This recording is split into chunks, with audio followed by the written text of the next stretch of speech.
P1 and go over that.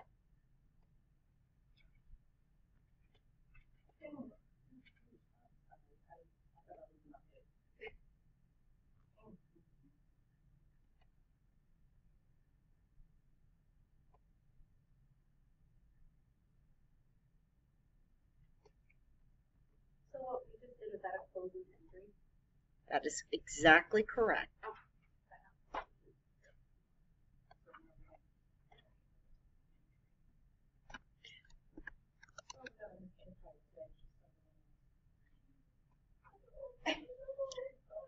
P1 talks about Selena's Trailers Rental rents small trailers for the day for local moving jobs. Its adjusted trial balance at the end of the year, current fiscal year, follows. So we see, first of all of our permanent accounts that are on the balance sheet: cash, accounts receivable, supplies, prepaid insurance, trailers, the accumulated depreciation on trailers, accounts payable, wages payable, D. Anatoly Capital, and then we have a list of all of our temporary accounts, the withdrawals, the revenues, and all the expenses. From the information given, record closing entries. Okay? So what we'll do now is we know we need to close out the revenue accounts, and those are going to get closed into income summary. The expense accounts are going to get closed into income summary. And then our income summary account will be closed into D. Anatoly Capital. Then we will close out our withdrawal account and put that also into D. Anatoly Capital. So let's take a look at this.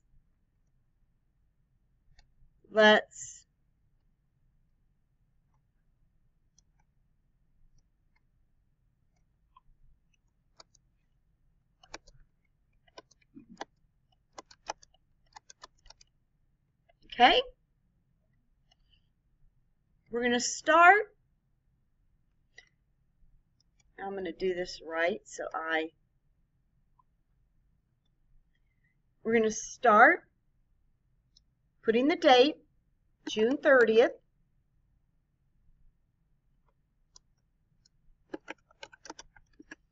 And let's close out the revenue account first. Are we going to credit the revenue account or debit the revenue account to zero it?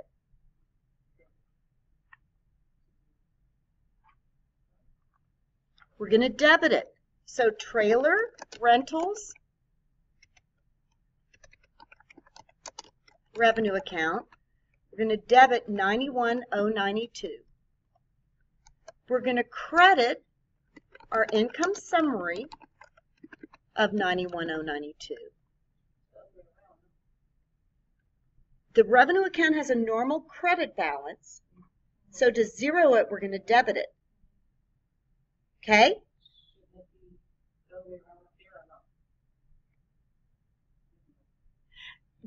Think about normally, if you look here, do you see how the revenue account has a credit balance of $91,092?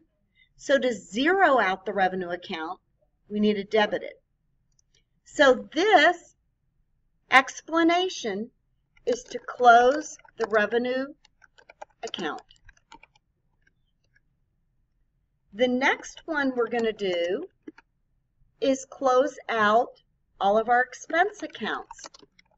So the first expense account we have is wages expense, and we credited $46,800. Then we have insurance expense,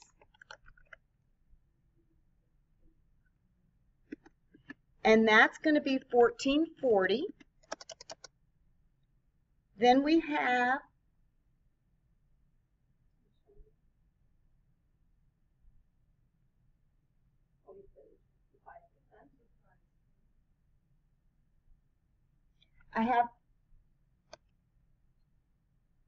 was credited. The next one we have is supplies expense of a credit of $532. The next one we have is depreciation expense on trailers for $4,800. The next one we have other expenses for a credit of $21,564. We will total all those and put in income summary $75,136.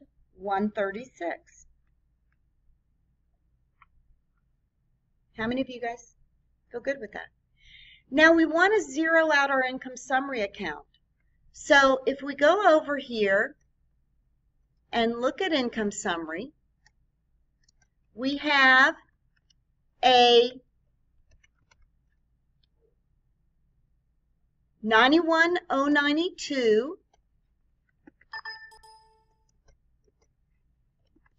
is our credit. Our debit is what? 75,136. What is it we need to debit so we can zero out this account? 15,957.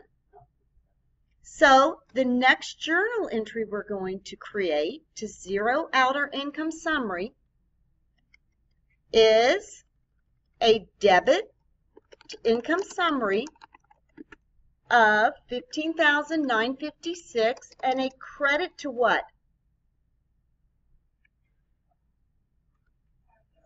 D. Anatoly Capital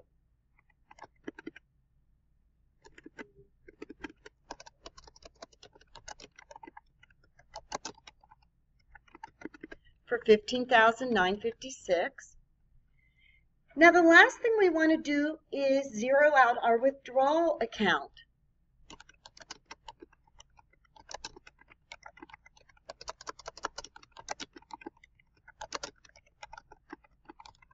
And in our withdrawals, we have 14,400. 14,400. Okay? The next part of the problem asks us, if closing entries were not prepared at the end of the accounting period, what problem would result in the next accounting period? Think about the revenues and the expenses would not reflect the operations of that current period. They would be carrying on what happened the year before, right? And also the owner's capital account wouldn't be updated from everything that happened the prior year. So that's why it is so important to make sure that those accounts are always zeroed out. Okay, guys? Let's look at P2. I'd love to.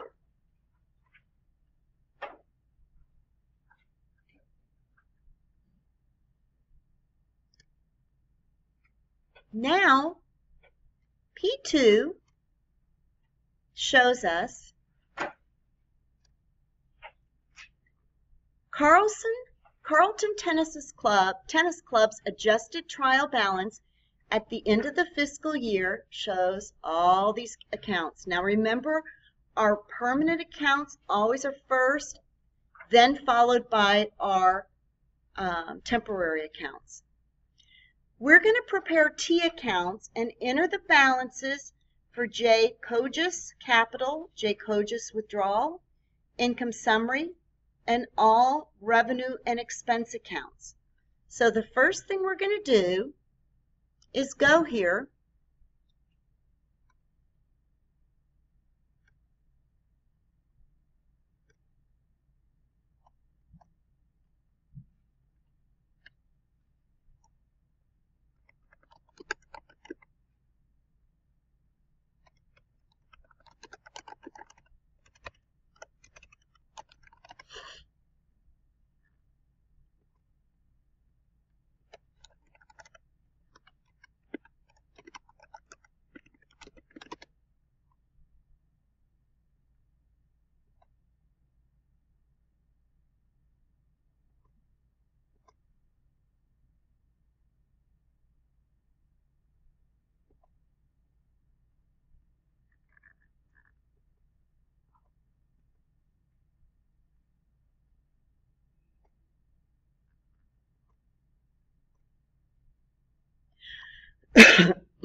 P2.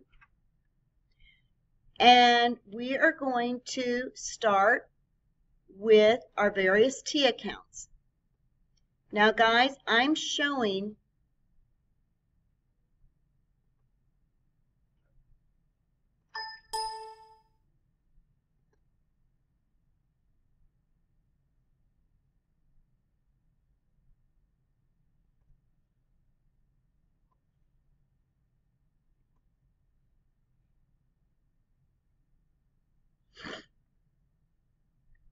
all of these T accounts here. And please know your job is to only enter the beginning balance on these. So, wait. Gosh. Thank you.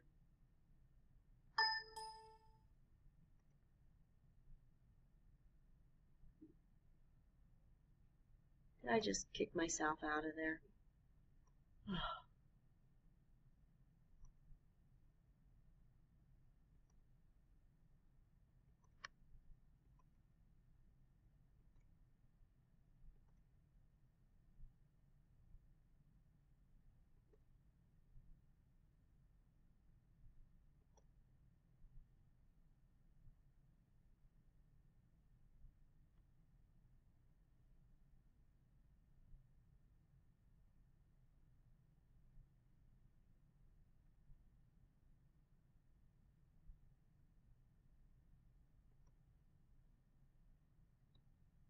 Here it goes.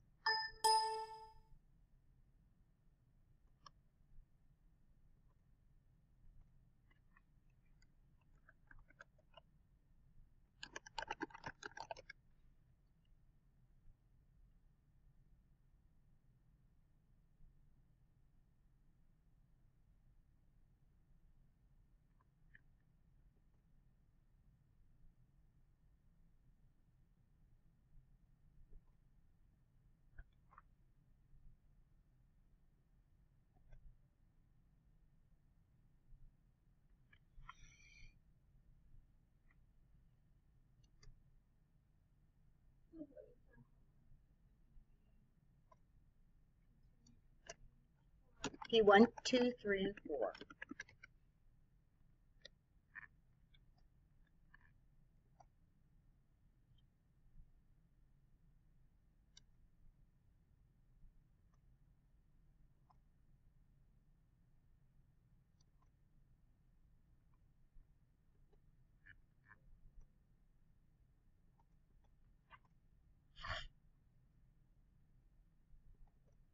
No, I didn't want the instructor's manual. I want the solutions manual.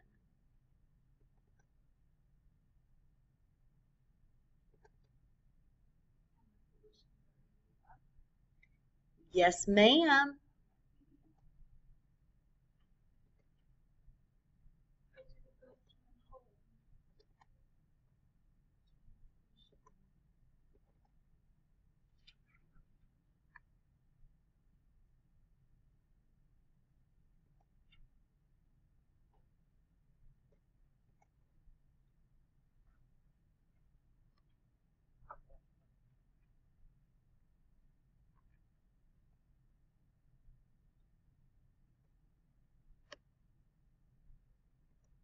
Okay.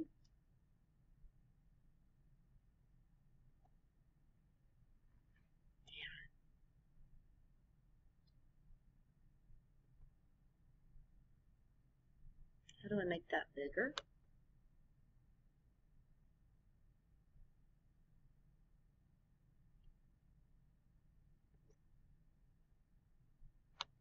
Okay.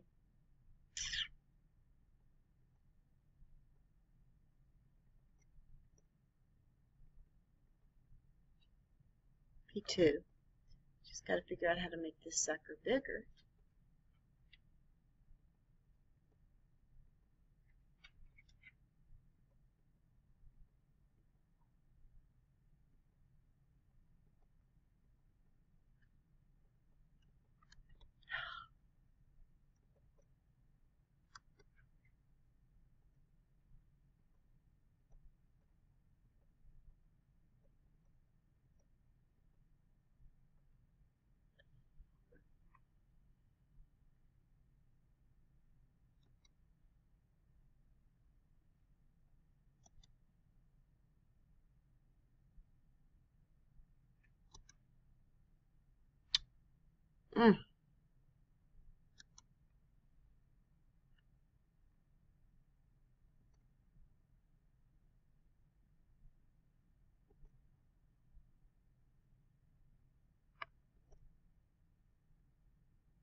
I'll save it.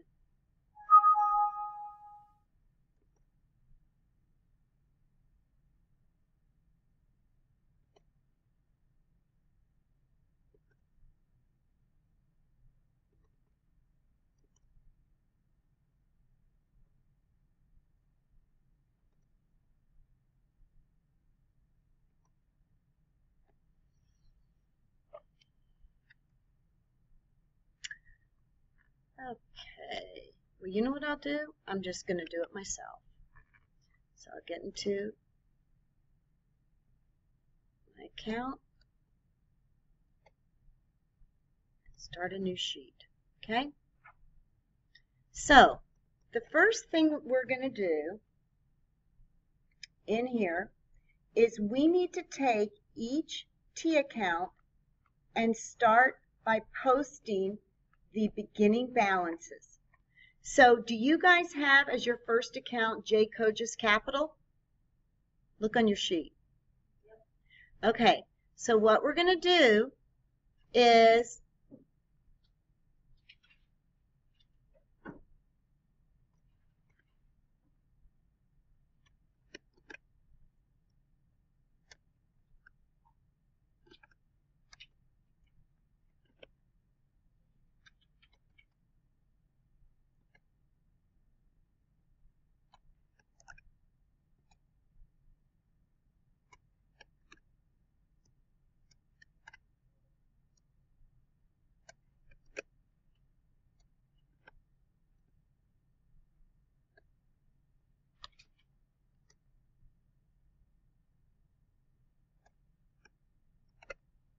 okay, the first account we're going to show here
Okay, so the first account here is going to be JKOJAS Capital. What should be the balance as of June 30th?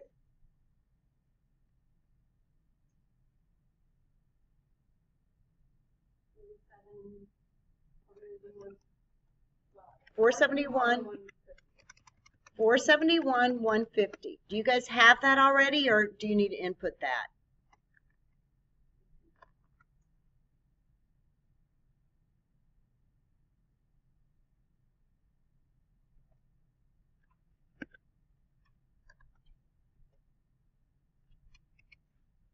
Okay, then the next account is J. Kojas Withdrawals. And what is the balance there? It's a debit. Okay, so you're going to want to make sure you put that debit of $54,000 as a debit there. Okay?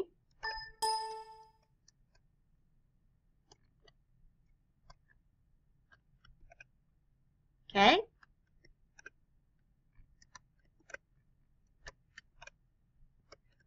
The next one is income summary. Or do you have an income summary account yet? No, you don't. But I'm going to put income summary next. What's another account you have listed? Okay. What is the revenue account? Revenue from court fees? And what should the balance there be?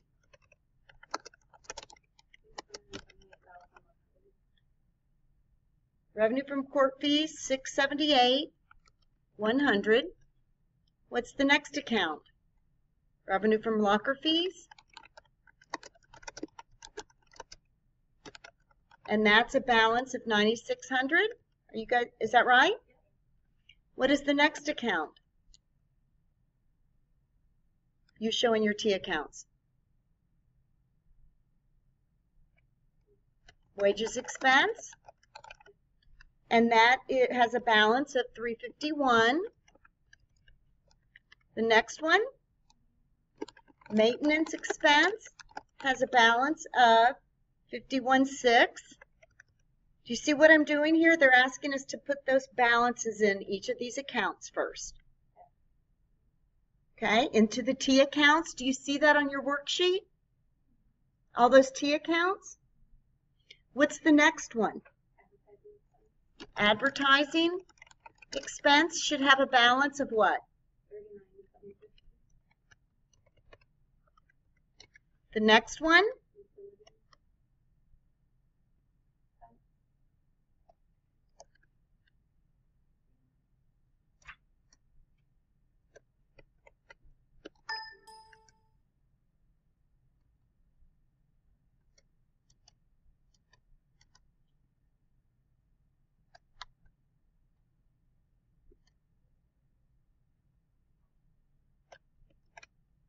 So utilities expense should have a balance of 800, 54,800, 64,800. Thank you. I'm sorry. The next account,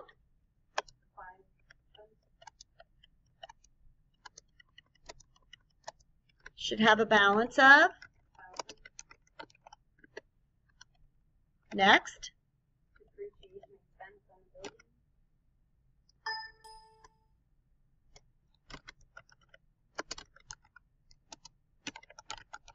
and that balance, okay, next, okay, balance, okay, next,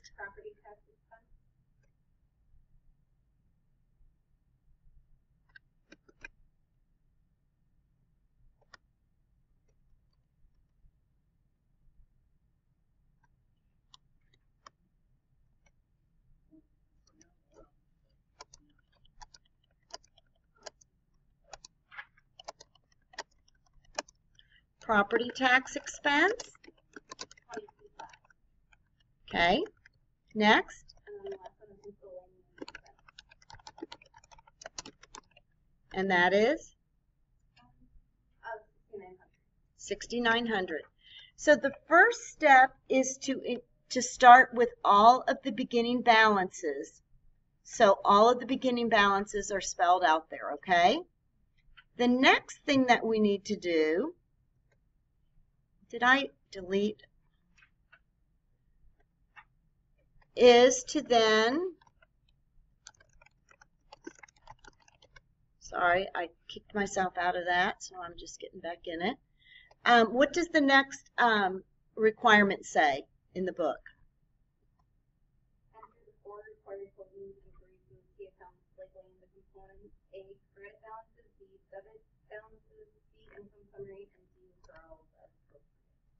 So we need to put into the T accounts the appropriate closing entries. What do we know is the first closing entry we need to make? Well, what do we want to zero out? What's the revenue? So let's start with A. And why don't we do this? Let's see.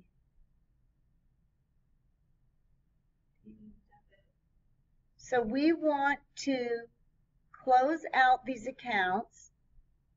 So the first thing we're going to do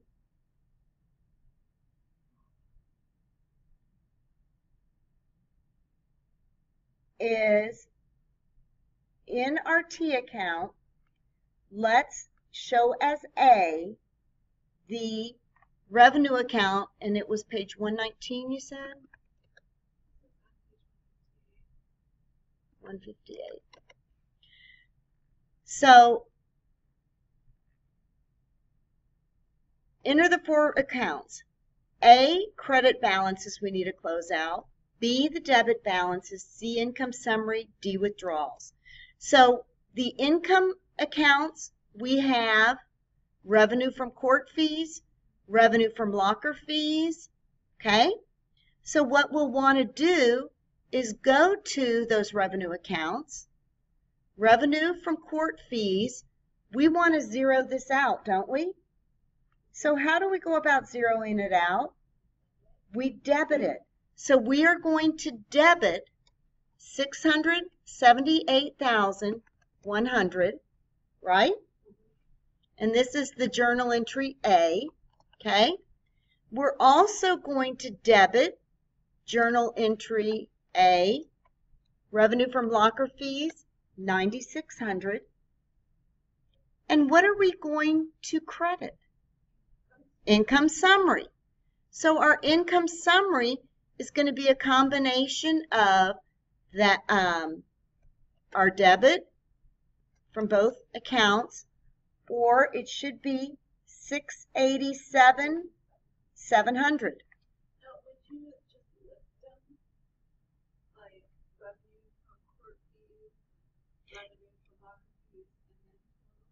If we were doing a journal entry, so let's just pretend I'm doing a journal entry here instead of posting them to T accounts.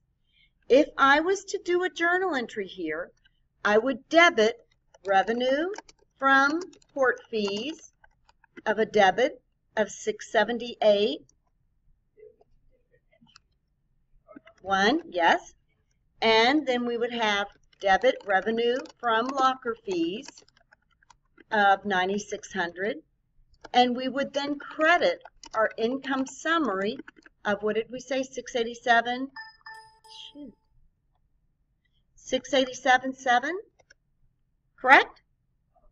So we could do that and then post them to those T accounts. They had to skip this process, but I can do it if that helps you make sense of it. Now we have to clear out the expense accounts.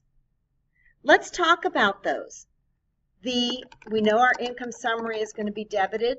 What is our first expense account? Wages expense is how much are we going to credit? $351,000.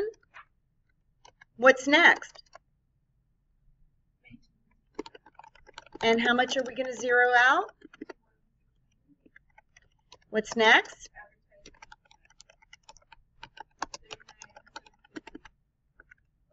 Next.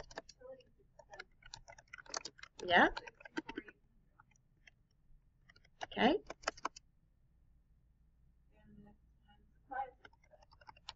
Yeah. Yeah.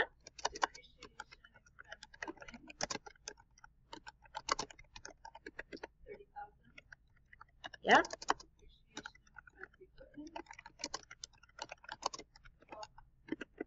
Mm-hmm.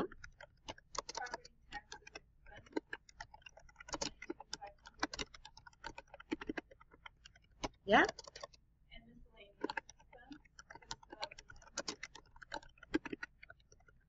So our income summary should be credited. Make sure I'm right.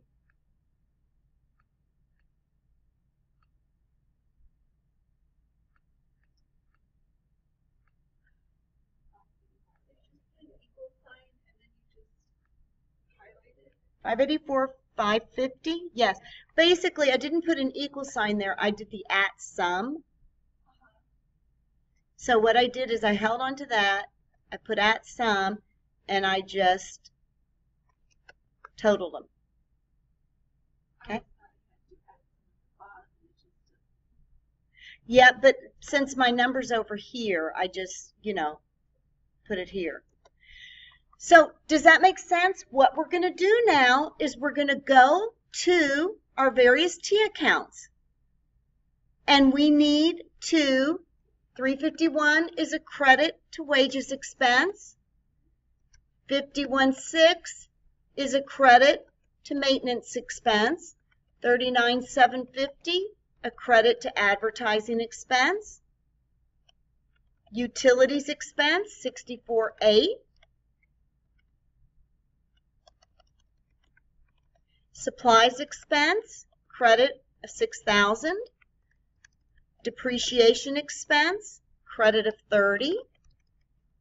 For the building, depreciation expense equipment, credit of 12. Property tax expense, 22.5, credit. Miscellaneous expense, credit, 6,900. And the debit to all of those will be income summary of 584, 550. Correct? What's the next journal entry we need to do? We need to close out our income summary account, don't we? And that balance, to zero it, would be 103,150. What are we going to credit? The capital. So J. Cogis Capital, if we debited 103,150 on income summary, we're going to credit 103,150 over to J. Cogis Capital, aren't we? Now we need to zero out our withdrawal account. To zero out our withdrawal account, we need to credit 54,000, and we're going to offset that by a debit to J. Cogis Capital of 54,000. Does that make sense? So, what will be our new balance in J. Cogis Capital?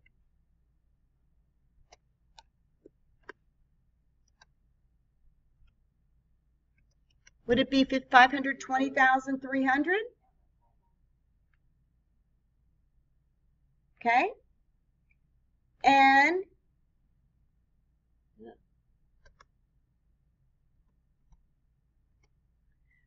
what about withdrawals? 0. Income summary? 0. Revenue fees? 0. 0, 0, 0, 0, 0. Okay? So our balance sheet accounts pretty much have stayed the same, except what has changed? The capital account. So instead of what the book shows to be the capital account of 471,150, we now have a new figure, don't we? Don't we? So it asks us to prepare an income summary statement, a statement of owner's equity, and a balance sheet for Carlton Tennis Club. Okay? So let's go and create an income statement.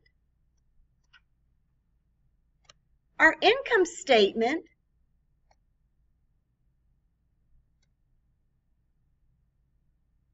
what do we always start an income statement with?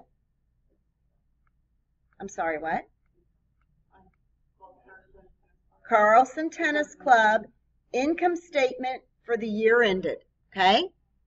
So we're going to start with Carlton Tennis Club. Then we're going to say income statement. And then we're going to say for the year ended June 30th, 2014. Okay? How do we do an income statement? What do we start with? Our revenues? Our revenues are revenue from court fees and revenue from locker fees. Our court fee revenues are how much? 628,000. Our revenues from locker fees? 9,600. So our total revenues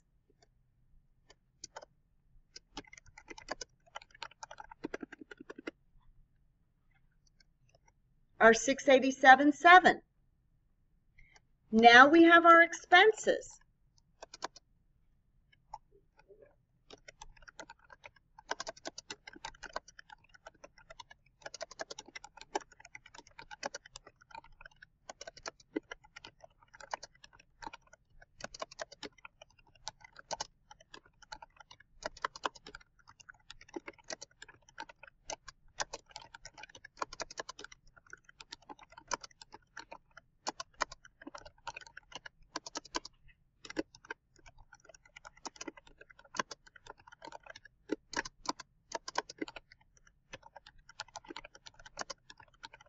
What are our wages expenses? Advertising? 39.70. Okay.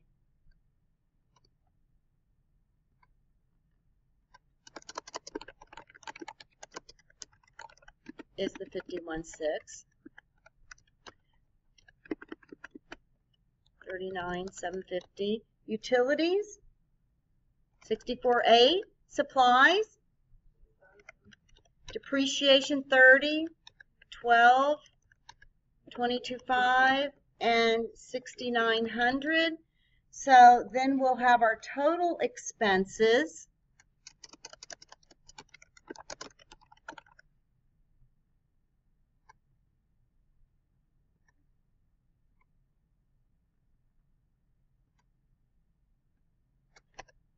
$584,550. And our net income should be the difference.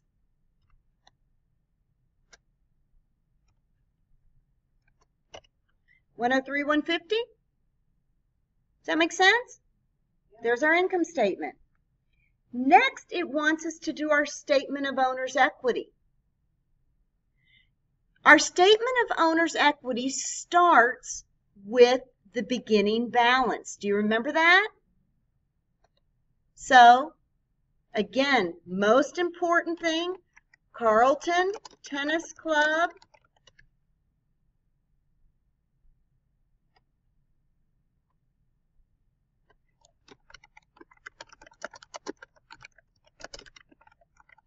statement of owner's equity for the year ended June 30th, 2014. We start with J. Kogis Capital at the beginning of the period, June 30th, 2013. How much was that? Look at the trial balance. 471, 150. Now we add our net income. See how we can see what our net income is right here, 103, 150? Our subtotal,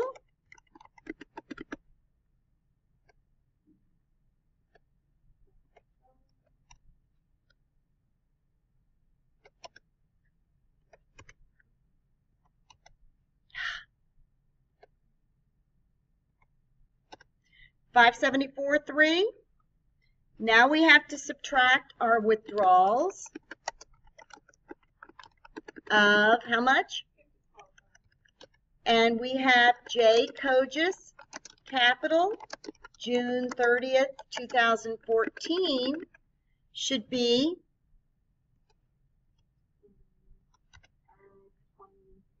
$520.30.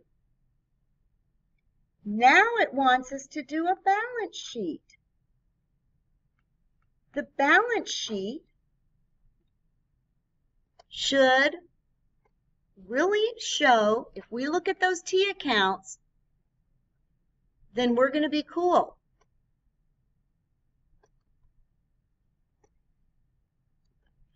We're going to do balance sheet. And we don't have for the year ended, we just have June 30th, 2014. Oh, you know what? Oh, never mind. So we start with all of our assets. We start with our assets. First is cash. Then we have prepaid advertising, supplies, land, building, less accumulated depreciation, equipment, less. Then we have total assets. So our cash is going to be how much? 26.2. Prepaid advertising, 9,600. Supplies, 1,200. Land, 100,000. Our building is 645.2, less our accumulated depreciation of 260,000, gives us our net asset on our building is 385.2. Do you see how we hold on to that accumulated depreciation but only show the net? We show the total building, how much we've taken in depreciation, and then the net we show over here. The same with equipment. Our equipment was 156, less our accumulated depreciation of 5,400. What we do is show the net here, and our total assets should be 627.8. Does that make sense, guys? Now we show our liabilities. We're going to have accounts payable, wages payable, property taxes payable, unearned revenue, locker fees, and then our total liabilities. What are our accounts payable? 73. Wages payable, property taxes payable, unearned revenue, and our total liabilities should be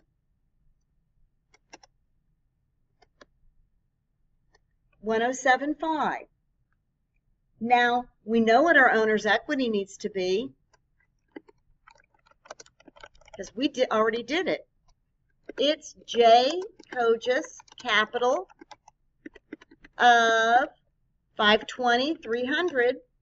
So our total liabilities and capital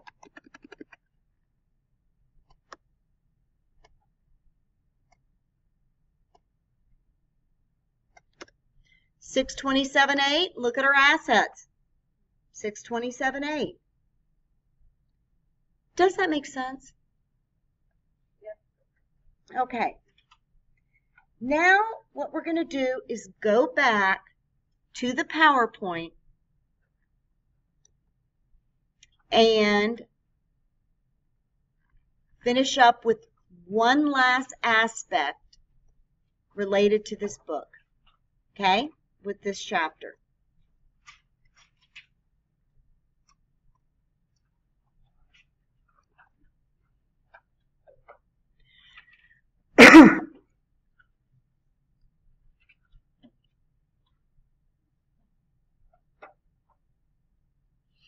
We have done everything in this chapter for closing the books.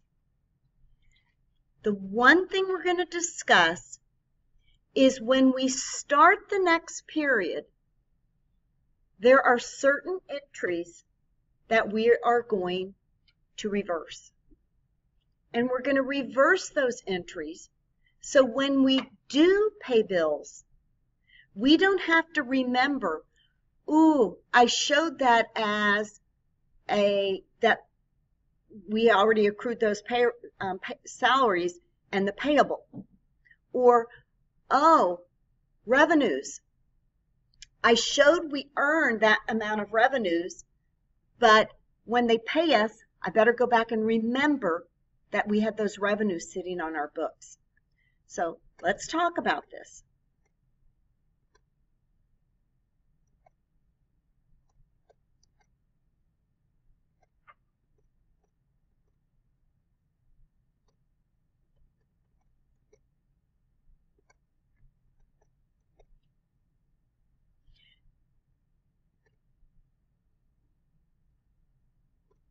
After all the closing entries have been posted, everything now is ready for the next period. The capital account's been increased with the net income, and we're ready to start the next month or the next year. So all we have are the permanent accounts. Now, reversing entries are optional. You do not have to do these, but it makes life easier if you do. These reversing entries are made on the first day of an accounting period. It has the opposite effect of an adjusting entry made at the end of the previous period. It debits back the credits and credits the debits. The reason we do it is to simplify routines of bookkeeping procedures that apply to only certain adjusting entries such as accruals. So look at this. At the end of an accounting period, we had to accrue wages. So we debited our wages expenses of $720 and we credited our payables. Okay, remember doing that?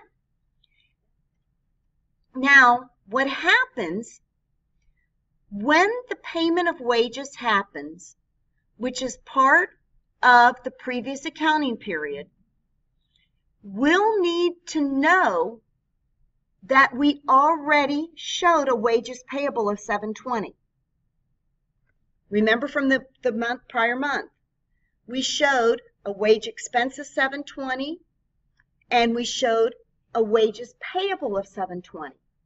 So when we go and pay the wages on August 9th, we are going to credit our cash and we're going to show for the current period $1,680 of wages expense, but we have to make sure and then debit those wages payable that we did in the previous month.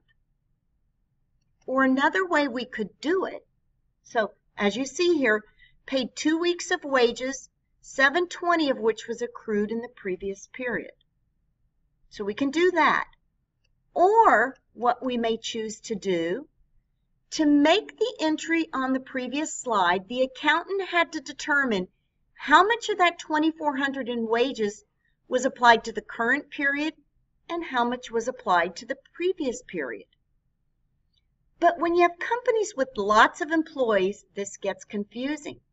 So what we do is we reverse the entry from July 31st. Do you see this July 31st entry that debits our wages expense and credits our wages payable? We reverse it. We show a $720 of credit for wages payable, so we zero it out. And so when we pay it on August 9th, we don't have to go back and go, okay, how much of that was from the previous period?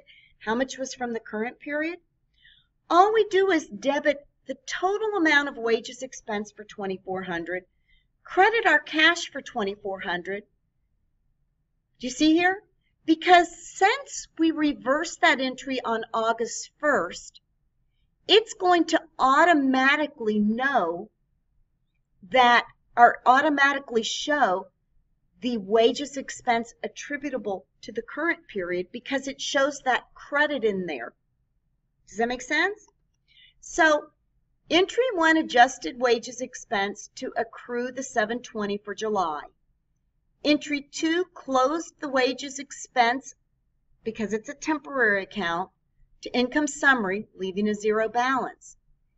Entry 3 reversed that adjusting entry because it immediately set up a credit balance of $720 on August 1st in wages expense, which is the expense recognized through adjusting the entry in July.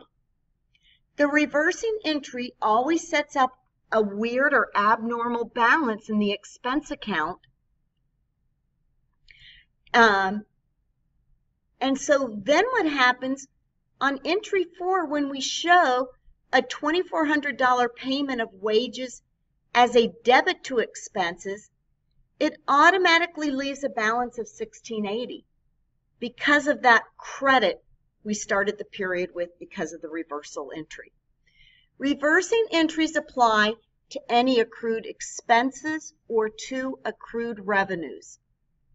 So when we showed that design revenue had accrued revenues that we earned but we hadn't billed yet of $400, a reversing entry is going to do the same thing an accrued expense will do. On the first day of the month, after it's been zeroed out, we will debit design revenue, credit our accounts receivable, it reverses it.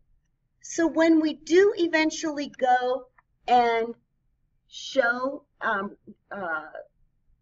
accounts receivable for the invoice and record the entire income revenue, because of that debit balance, it's going to correctly show the amounts that were incurred in that period or earned in that period. It's not required at all, but it sometimes makes life easier. Does that make sense? Now, the last thing this chapter talks about is called a worksheet, and that's what you're going to be doing in some of your homework. The worksheet is everything we've already done. It just shows on one big piece of paper how we show our trial balance, how we use our various adjusting entries, and then come up with new adjusted balances. So the first step is to enter all the account balances in the original trial balance. We show our debits and we show our credits. Then from there, we show our adjustments as debits and credits into the proper accounts. And then after that, we show what we call an adjusted trial balance. The original trial balance plus or minus any adjustments to give us a new adjusted trial balance. From there, some of those accounts will go to our income statement and some of those accounts will go to our balance sheet. So what I want to do is actually, I think what we'll do, let me just look at the 3-4.